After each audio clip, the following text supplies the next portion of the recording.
लोग CHS का दोस्तों सामान्य अध्ययन का पार्ट 3 दोस्तों जो पार्ट चैप्टर नंबर 3 है उसमें हम लोग नागरिक शास्त्र पढ़ने वाले। इससे पहले हम लोगों ने इतिहास और जियोग्राफी पढ़ लिया। अब हम लोग नागरिक शास्त्र जिसको जो सिविक्स या फिर एक प्रकार से आप कह लीजिए संविधान के बारे में भी पढ़ने वाले हैं। सबसे पहले तो आप लोगों को पता होगा कि संविधान किसने लिखा था दोस्तों, तो भीमराव अम्बेडकर ने। ठीक है, तो चलिए इतने जो मैंने आपको बताया ये बातें तो आपको 100% पता ही होगी। तो चलिए यहाँ पे देखिए कुछ पॉइंट मैंने लिख रखे हैं जो पॉइंट बहुत ज़्यादा ज़रूरी है। तो सबसे पहले आपको लोग पता है कि संविधान सभा का सलाहकार किसे माना जाता है दोस्तों, BN राव का। देखिए यहाँ लिखा हुआ है कि BN राव को संविधान सभा का संवैधानिक सलाहकार नियुक्त किया गया था। अगला पॉइंट देखिए कि संविधान सभा का प्रथम अधिवेशन 9 दिसंबर 1946 को। ठीक है, देखिए संविधान सभा का जो प्रथम पहली वाला अधिवेशन हुआ था वो 9 दिसंबर 1946 में हुआ था। इसमें सच्चिदानंद सिन्हा को अस्थायी अध्यक्ष के रूप में चुना गया था। ठीक है, यहाँ पे ये देखिए सारी बातें लिखी गई है। सर्वसम्मति मतलब इसमें सबकी सम्मति थी। सर्वसम्मति के दौरान डॉक्टर सच्चिदानंद सिन्हा को अस्थायी अध्यक्ष चुना गया। फिर दोस्तों किसी कारणवश इनकी तबीयत खराब हो जाती है तो दूसरी बैठक 11 दिसंबर 1946 में डॉक्टर राजेंद्र प्रसाद को संविधान सभा का स्थायी अध्यक्ष मतलब दोस्तों परमानेंट स्थायी अध्यक्ष का किया जाता है, चुना जाता है। फिर अगला पॉइंट देखिए 13 दिसंबर 1946 को पंडित जवाहरलाल नेहरू ने उद्देश्य प्रस्ताव प्रस्तुत कर संविधान की आधारशिला रखी। सबसे पहले क्या प्रस्तुत किया, उद्देश्य प्रस्ताव। आधारशिला मतलब दोस्तों जैसे देखिए जब कहीं न्यू मकान बनता है तो पहले एक मतलब जो बनवाता रहता है वो जाता है, ईंट रखता है, पूजा वूजा करता है ना, वैसे ही सबसे पहले पंडित जवाहरलाल नेहरू ने उद्देश्य प्रस्ताव प्रस्तुत किया और साथ ही साथ संविधान की क्या रख दी, आधारशिला रख दी। अब संविधान बनना शुरू होगा।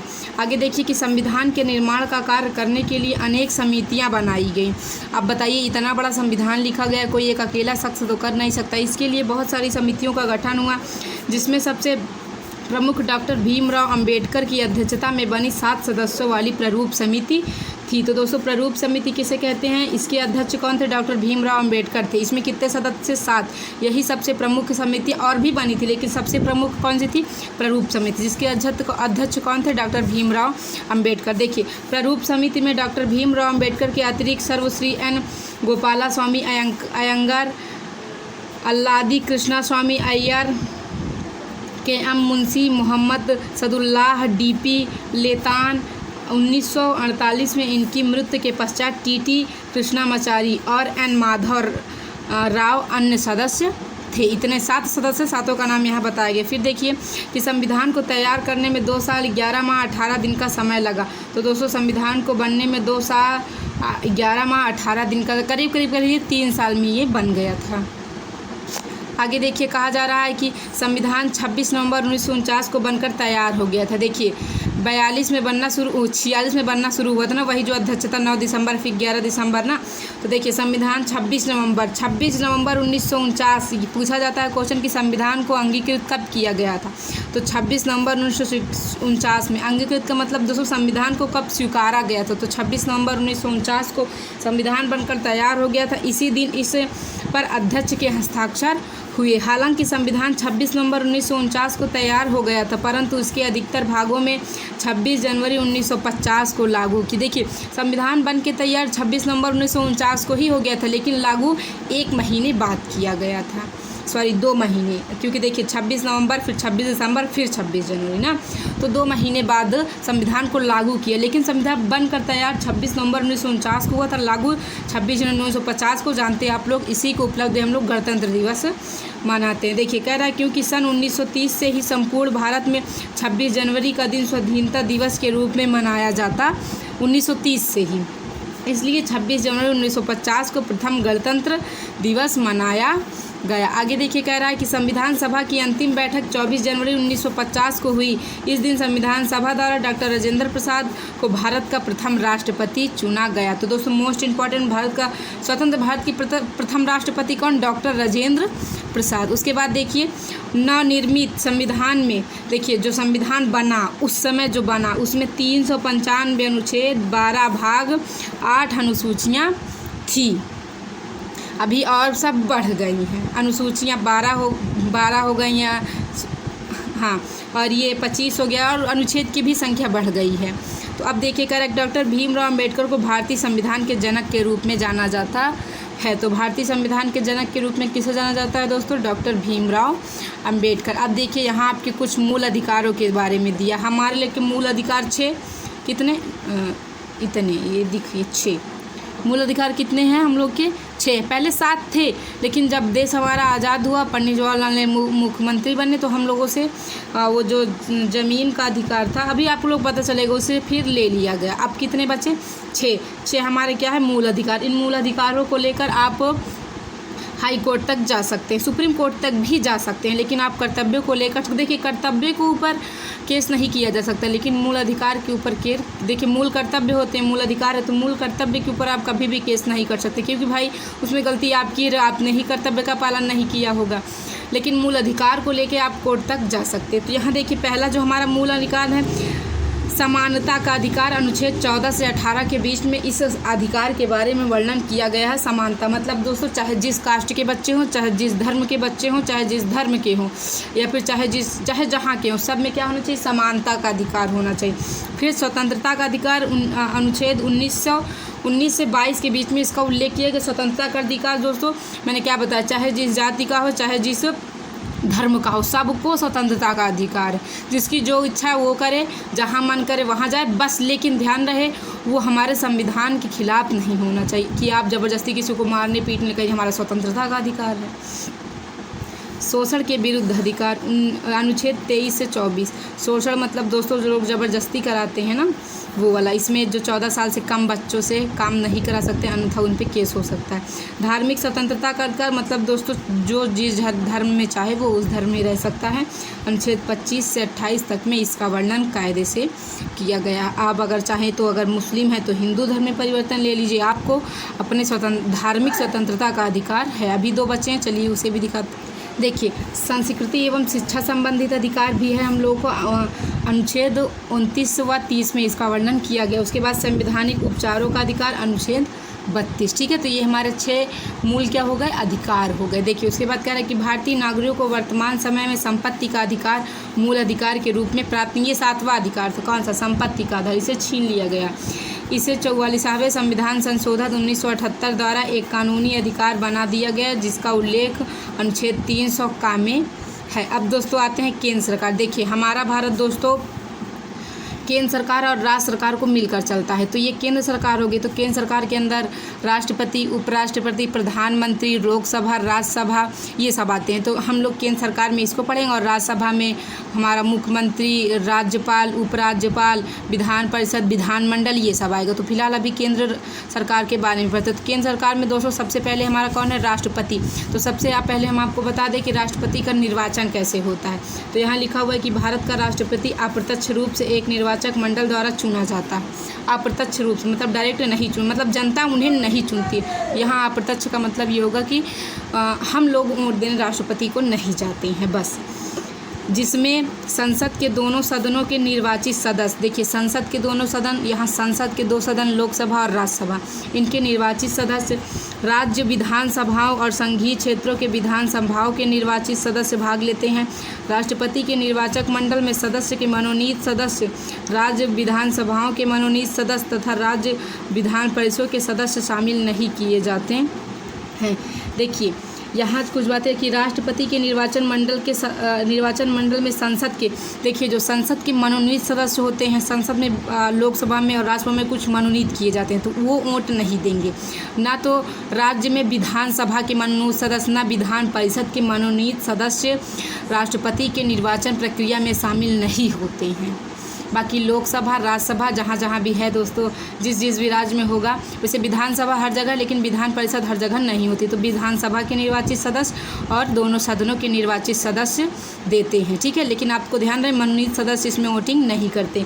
राष्ट्रपति के चुनाव के लिए अनुपातिक प्रतिनिधित्व की एकल संक्रमणीय प्रणाली को अपनाया गया। अब देखिए महाभियोग दोस्तों, जब राष्ट्रपति कुछ गलत काम करता है तो उसे हम लोग कैसे हटा सकते हैं? तो राष्ट्रपति को हटाने, उसके पद से हटाने की प्रक्रिया, उसके पद से पदच्युत करने की प्रक्रिया दोस्तों महाभियोग कहलाती है। तो देखिए कह रहा है कि भारतीय संविधान के अनुच्छेद 61 के तहत से राष्ट्रपति पे महाभियोग आता है। भारतीय संविधान के अनुच्छेद 61 के अनुसार राष्ट्रपति के द्वारा संविधान का उल्लंघन करने पर उसके विरुद्ध महाभियोग चलाकर उसे पदच्युत किया जा सकता है। मतलब दोस्तों, यदि जब राष्ट्रपति अपने कर्तव्यों के लिए अपने कर्तव्यों का निर्वहन ना करे है, राष्ट्रपति का मतलब काम कुछ और करने लगे, तब उसके लिए आप उसे ऐसे ही पद से उसके नहीं हटा सकते, आपको महाभियोग लाना पड़ेगा। ठीक है, तभी आप हटा पाएंगे। अब देखिए कह रहा है कि महाभियोग प्रस्ताव संसद के किसी भी सदन में लाया जा सकता है। देखिए संसद के 2 सदन, एक उच्च होता है एक निम्न, तो आप महाभियोग के ये प्रस्ताव चाहे उच्च सदन में ला दीजिए चाहे निम्न सदन में। अब देखिए यहाँ पे पता चल गया कि राष्ट्रपति जब संविधान का उल्लंघन करने लगता है तो उसे किसके तहत हटा दिया जाता है, तो दोस्तों महाभियोग लाया जाता है। महाभियोग के प्रस्ताव को आप चाहे लोकसभा में पारित कीजिए चाहे राज्यसभा में। ठीक है, तो अब बात करते हैं जो राष्ट्रपति होता है उसकी शक्तियाँ क्या हैं और उसके कार्य क्या हैं। तो ये देखिए, कार्यपालिका संबंधित शक्तियाँ महत्वपूर्ण अधिकारियों की नियुक्ति व पदच्युत शासन संचालन संबंधित शक्तियाँ, सैनिक क्षेत्र में शक्ति इत्यादि, इतनी से शक्तियाँ प्राप्त है। कह रहा है विधायी शक्तियाँ, विधायी क्षेत्र का प्रशासन, सदस्यों का मनोनयन, अध्यादेश जारी करने की भी शक्तियाँ है। ठीक है, तो इसके देखिए राष्ट्रपति हमारे देश का प्रथम नागरिक होता है। ये बात आपको पता होनी चाहिए कि राष्ट्रपति हमारे देश का प्रथम नागरिक होता है। तो इसके पास अब एक प्रकार से अगर कहें तो प्रधानमंत्री को ही काम करता है, तो राष्ट्रपति से पूछ के उसके हस्ताक्षर लेकिन माना बड़ा पद प्रधानमंत्री का ही लेकिन हमारे देश का प्रथम नागरिक राष्ट्रपति होता है। अब देखिए संकट, जब हमारे देश पे संकट हो तो उसके दौरान इसके पास उस दौरान भी 3 शक्तियाँ होती हैं। देखिए कह रहा है कि युद्ध, बाहरी आक्रमण या सशक्त विद्रोह की स्थिति से संबंधित संकटकालीन व्यवस्था, अनुच्छेद 352। जब बाहरी आक्रमण मतलब दोस्तों काफ़ी ज़्यादा हो जाए उसके लिए वो अनुच्छेद 352, इसके राष्ट्रपति के पास ऐसी खुद की शक्तियाँ होती है। उसके बाद देखिए 3 शक्तियाँ इसे संकटकालीन प्राप्त है। राज्यों में संवैधानिक तंत्र के विफल होने से उत्पन्न संकटकालीन व्यवस्था 356। तो देखिए एक तो ये होता है जब बाहर से आक्रमण या फिर युद्ध वगैरह छिड़ जाते हैं तो 352। एक तो ये दोस्तों जब संवैधानिक तंत्र का ही विफल हो जाए अपने ही राज्यों में। ठीक है, जो हमारे भारत के हमने बताया ना, भारत में 28 है, उसी राज्यों में यदि संवैधानिक तंत्र क्या हो जाए, फेल हो जाए। फेल मतलब आप मान लीजिए फिर उनका उल्लंघन होने लगे, तो राष्ट्रपति उस संकटकालीन स्थिति में अनुच्छेद 356 ला सकता है। उसके बाद वित्तीय आपातकाल अनुच्छेद 360, तो अनुच्छेद 352, 356, 360। अब देखिए दूसरा हमारा उपराष्ट्रपति है। निर्वाचन, इसका निर्वाचन कैसा होता है, तो उपराष्ट्रपति का निर्वाचन सदस्य के दोनों सदनों के संयुक्त बैठक में अनुपातिक प्रतिनिधित्व की पद्धति के द्वारा एकल संक्रमणीय मत से तथा गुप्त मतदान द्वारा किया जाता। बस देखिए सदन के दोनों सदन यानी लोकसभा और राज्यसभा के सदस्य मिलकर उपराष्ट्रपति का निर्वाचन करते हैं। कार्यकाल, तो उपराष्ट्रपति का कार्यकाल 5 वर्ष होता है, किंतु वह स्वेच्छा से त्यागपत्र द्वारा इस अवधि से पूर्व भी अपना पद छोड़ सकता है। अगर उपराष्ट्रपति चाहता है कि अब मुझे कार्य नहीं करना है तो वह त्यागपत्र दे सकता है, लेकिन ये 5 साल तक कार्यरत रहेगा। बस 5 साल के बाद हट जाएगी। नहीं, जो चाहता है कि मैं 5 साल से पहले ही छोड़ दूँ तो वो त्यागपत्र अपना दे दे। आगे देखिए, उसे राज्यसभा के कुल बहुमत द्वारा पारित किए गए प्रस्ताव से जिसे लोकसभा भी स्वीकार कर ले पदच्युत किया जा सकता है। पद मतलब उसके पद से उसको हटा दिया जा सकता है। उसके बाद देखिए इसका उपराष्ट्रपति का कार्य क्या होता है, तो उपराष्ट्रपति राज्यसभा का पदेन सभापति होता है। देखिए अभी जब आपको मैं बताऊंगी कि दोस्तों संसद के 2 सदन लोकसभा और राज्यसभा, तो जो राज्यसभा होती है उसका जो दोस्तों प्रमुख होता है उसका सभापति बोलते हैं। तो जो राज्यसभा का सभापति होता है वो भारत का उपराष्ट्रपति ही होता है। देखिए पदेन वहाँ शब्द लगता है जब कोई शख्स कोई कार्य कर रहा उसके बावजूद भी उसे कोई दूसरा कार्य दिया जाता है तब उसको पदेन बोला। देखिए जो उपराष्ट्रपति था ये मेरे भारत का पहले से भी उपराष्ट्रपति था, लेकिन उसके बाद भी इसे क्या किया गया सभापति, तो इसको पदेन सभापति मतलब ये एक कार्य कर रहा तो उसके बाद भी इसे दूसरा कार्य दिया गया। तो उपराष्ट्रपति राज्यसभा का पदेन सभापति होता है। यदि कभी राष्ट्रपति रोग अथवा अनुपस्थिति के कारण अस्थायी रूप से अपने कर्तव्यों का पालन करने में असमर्थ हो तो उपराष्ट्रपति उसके स्थान पर कार्य करता। देखिए उपराष्ट्रपति का कार्य दोस्तों फिलहाल तो ऐसा कुछ नहीं होता है, लेकिन उसका कार्य तभी आता है। देखिए राज्यसभा में उसका कार्य चलता रहता है, लेकिन अगर उससे पहले की बात उसके बाद की बात करूं तो उपराष्ट्रपति कार्य तभी करता है जब राष्ट्रपति नहीं रहता है। मतलब समझ रहे हैं, नहीं रहता है तो उसको बीमार है या फिर वो भारत में है नहीं, कहीं और गया, उस स्थिति में हमारा राष्ट्रपति ना होने की वजह से उपराष्ट्रपति सारे कामों को देखता है। यहाँ देखिए कुछ ध्यान रखने लायक बिंदु है कि GS पाठक, BD जत्ती, M हिदायतुल्ला और कृष्णाकांत राष्ट्रपति पद पर निर्वाचित न होने वाले उपराष्ट्रपति रहे। उपराष्ट्रपति मतलब ये लोग रहे तो उपराष्ट्रपति, लेकिन कभी काम नहीं कर पाए। डॉक्टर कृष्णकांत एकमात्र उपराष्ट्रपति थे जिनका निधन कार्यकाल के दौरान हो गया। देखिए डॉक्टर कृष्णकांत ये एकमात्र ऐसा उपराष्ट्रपति था जो 5 साल के कार्यकाल के दौरान ही मर गया। अभी इसके बाद दोस्तों हमारा प्रधानमंत्री है, चलिए उसे भी देखते हैं। देखिए दोस्तों अब आगे हमारा प्रधानमंत्री, इसकी नियुक्ति कैसे होती है? तो संसदीय प्रणाली में राष्ट्रपति लोकसभा के बहुमत दल से नेता को प्रधानमंत्री पद पर नियुक्त करने के लिए बाध्य है। उसके बाद देखिए इसके वेतन और भत्ते क्या है। वेतन मतलब दोस्तों इसकी तनख्वाह, भत्ते मतलब इसको क्या क्या सुविधा मिलेगी। तो प्रधानमंत्री की वही वेतन तथा भत्ते दिए जाते हैं जो सांसद के सदस्यों को प्राप्त किए जाते हैं। जो संसद और सांसद, ठीक है, तो जो लोकसभा और राज्यसभा के सदस्य होते हैं उन्हें जितना वेतन मिलता है, जो भत्ते मिलते हैं, वही वेतन और भत्ते हमारे प्रधानमंत्री को भी दिया जाता है। इसकी शक्तियाँ देखिए तो मंत्रिपरिषद का निर्माण कौन करता है? प्रधानमंत्री। मंत्रियों के विभागों का बंटवारा भी यही करेगा और विभाग का परिवर्तन भी कर सकता है। लोकसभा का नेता राष्ट्रपति तथा मंत्रिमंडल के बीच संबंध स्थापित कौन करता है? प्रधानमंत्री करता है। देश के सर्वोच्च नेता तथा शासक के रूप में कार्य, ठीक है, देश का सर्वोच्च नेता कौन होता है? प्रधानमंत्री। अंतर्राष्ट्रीय क्षेत्र में भारत का प्रतिनिधित्व कौन करता है? प्रधानमंत्री। अंतर्राष्ट्रीय क्षेत्र मतलब किसी अन्य देश की, अंतर्राष्ट्रीय मतलब पूरे विश्व की बात की जा रही, ठीक है। तो अंतर्राष्ट्रीय में सभी देश आ जाते हैं। जब अंतर्राष्ट्रीय क्षेत्र में कई बैठक वगैरह होती है तो वहाँ भारत का प्रतिनिधित्व हमारे भारत का प्रधानमंत्री करता है। अब बात कर लेते हैं भारत के संसद। तो दोस्तों भारत के संसद में 2 सदन होते हैं, एक निम्न सदन होता है, एक उच्च सदन होता है, ठीक है। कह रहा है कि भारत संसद की संघीय विधायिका है जिसमें राष्ट्रपति तथा राज्यसभा व लोकसभा सम्मिलित हैं। राष्ट्रपति को भी संसद का अभिन्न अंग बनाया गया।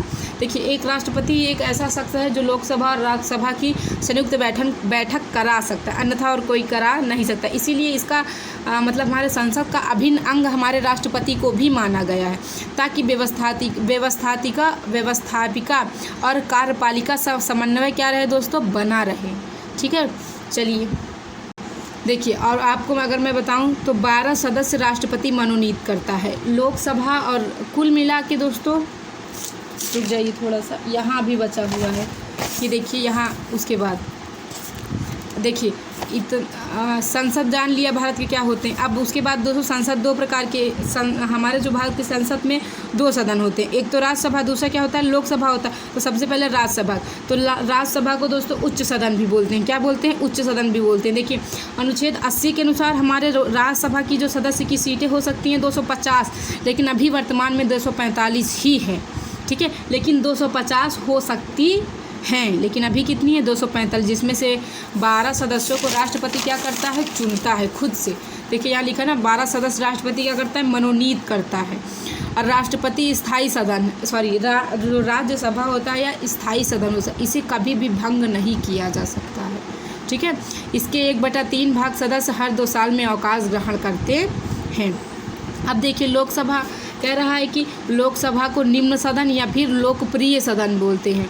देखिए राज्यसभा को उच्च सदन, लोकसभा को निम्न सदन या फिर लोकप्रिय सदन। इसकी अधिकतम जो संख्या हो सकती है वो 552 हो सकती है, लेकिन वर्तमान में 545 ही सीटों पे काम होता है। जो 7 सीटें बची हैं दोस्तों वो पीओके के लिए, ठीक है। उसके बाद लोकसभा का कार्यकाल 5, देखिए राज्यसभा का कार्यकाल 6 साल तक होता है। लोकसभा का कार्यकाल कितने वर्षों तक होता है? 5 साल तक होता है। तो जो राज्यसभा होती है उसे कभी भी भंग नहीं किया जाता, लेकिन प्रत्येक 2 वर्षों में उसके 1/3 भाग क्या कर देते हैं? अवकाश ग्रहण कर लेते हैं। और जो लोकसभा होती है इसका कार्यकाल 5 साल होता है, इसे भंग किया जा सकता है, ठीक है। यहाँ लिखा हुआ है किंतु प्रधानमंत्री के परामर्श के आधार पर राष्ट्रपति के द्वारा लोकसभा को समय के पूर्व भी भंग किया जा सकता है। उसके बाद देखिए लोकसभा तथा राज्यसभा की 2 बैठकों में 6 माह से अधिक का अंतर नहीं होना चाहिए। देखिए जो लोकसभा और राज्यसभा की बैठकें जो होती हैं उनमें 6 माह से अधिक का अंतर नहीं होना चाहिए, ठीक है। ऐसा उल्लेख किया गया, 6 माह के अंदर आप दूसरी बैठक भी कर लीजिए। उसके बाद कह रहा है कि लोकसभा स्वयं ही अपने सदस्यों में से एक अध्यक्ष एवं उपाध्यक्ष का निर्वाचन करता है। देखिए जो लोग क्या कहते हैं, जो राज्यसभा का सभापति बनता है, देखिए जो राज्यसभा का मुख्य होता है उसे सभापति बोलते हैं, और जो लोकसभा का मुख्य होता है उसे अध्यक्ष बोलते हैं। तो जो राज्यसभा का सभापति होता है वो राज्यसभा का सदस्य नहीं होता है, वह हम लोग जानते हैं उपराष्ट्रपति होता है। उपराष्ट्रपति ही हमारे राज्यसभा का सभापति होता है, लेकिन जो लोकसभा का अध्यक्ष होता है वो लोकसभा का सदस्य होता है, ठीक है। उन्हीं लोकसभा सदस्यों में से किसी एक को वहाँ अध्यक्ष और उपाध्यक्ष बना दिए जाते हैं। लेकिन राज्यसभा में ऐसा कुछ नहीं होता। क्यों नहीं होता है? क्योंकि हमारा उपराष्ट्रपति ही हमारे लोकसभा का सभापति होता है, ठीक है। आई होप आपको ये बातें समझ में आएंगी। कल आपको हम अभी केंद्र सरकार पढ़ाए, कल राज्य सरकार पढ़ा के यहाँ हमारा फिर संविधान ख़त्म हो जाएगा, नागरिक शास्त्र। उसके बाद अगला चैप्टर शायद विविध ऐसे कुछ है, ठीक है। वो भी कोशिश करेंगे जल्दी ख़त्म हो जाए, फिर सामान्य ज्ञान बचेगा, एक ही चैप्टर है उसमें, फिर हिंदी, उसके बाद फिर मैथ, इंग्लिश बचेगी, वो भी होगा जल्दी। चलिए फिर अभी के लिए चलते हैं। वीडियो पसंद आया होगा तो वीडियो को लाइक करिएगा, साथ ही साथ चैनल को सब्सक्राइब करके बगल में आए बेल आइकन को ज़रूर प्रेस करिएगा। करते रहिए मेहनत। चलते हैं, मिलते हैं अपने अगली वीडियो में।